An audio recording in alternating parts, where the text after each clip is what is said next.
Ce samedi, des milliers de manifestants se sont rassemblés à Marseille pour exprimer leur colère face à ce qu'ils qualifient de coup de force de la part du président Emmanuel Macron.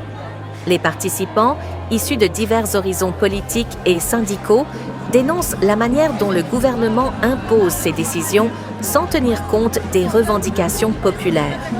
Cette mobilisation s'inscrit dans un contexte de tensions croissantes entre l'exécutif et une partie de la population, qui réclame davantage. On est là pour dire que ce qui arrive aujourd'hui, c'est très grave dans notre pays qui est censé être une démocratie et qui malheureusement n'en applique pas les règles.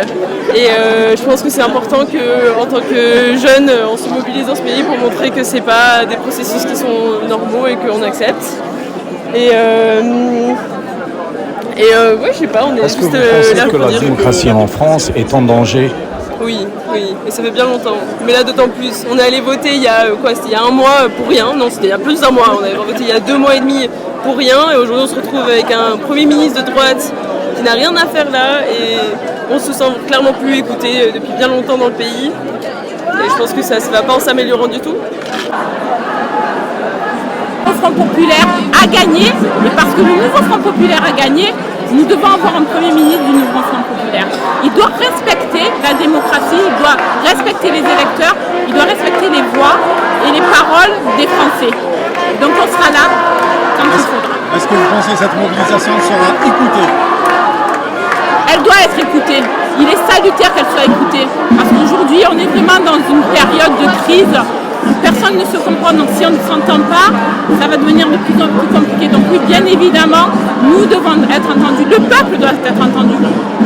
Parce qu'aujourd'hui, on a des milliers de personnes dans toute la France qui sont dans les rues pour dire à Macron qu'ils ne sont pas d'accord sur sa décision. Il doit prendre en compte les élections et les votes. C'est une obligation. Il doit respecter la démocratie. Oui, aujourd'hui, nous sommes solidaires de la France, des justices, de la France républicaine. Qui respecte les élections. Macron est loin d'être respectueux de la... Parlons pas de la Constitution, parce que la Constitution nous permet de nommer les premiers ministres de son choix.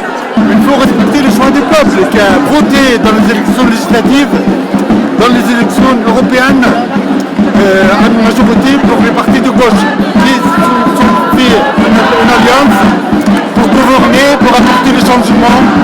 Mais Macron n'en faut pas, il se comporte comme un roi, c'est pas un partenaire républicain.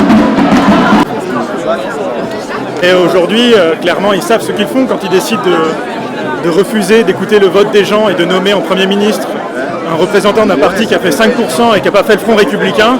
Voilà, il y a quelque chose où on ne peut plus pardonner, on ne peut plus l'excuser. C'est vraiment se foutre de notre gueule. On devient pessimiste avec ce qui se passe en ce moment, c'est une catastrophe.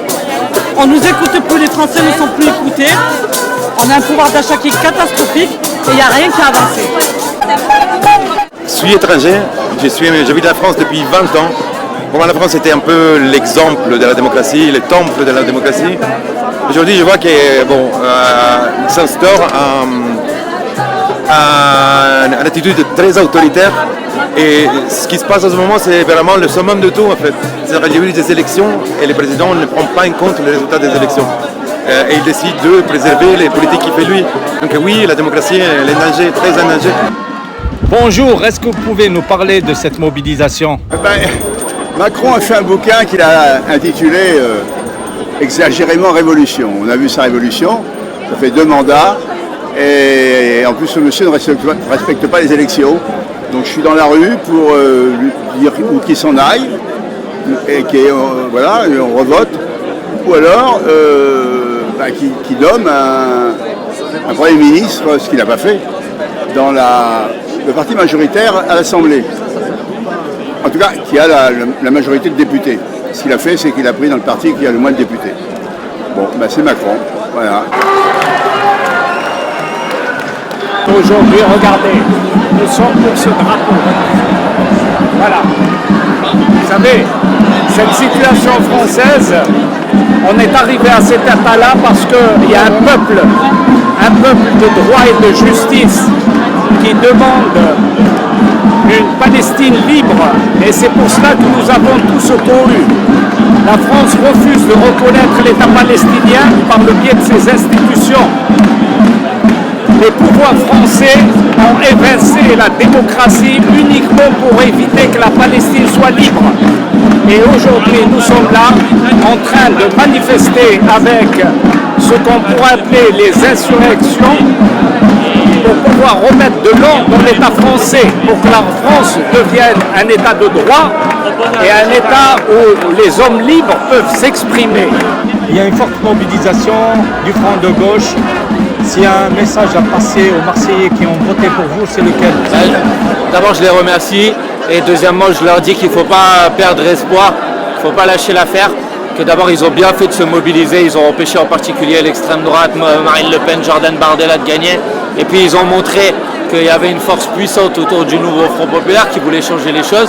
Certes, ils se heurtent à un président de la République qui décide tout seul, qui perd les élections et qui ne veut pas abandonner le pouvoir. Mais je leur dis, perdez pas espoir, chaque jour qui passe, Emmanuel Macron se rapproche de la sortie.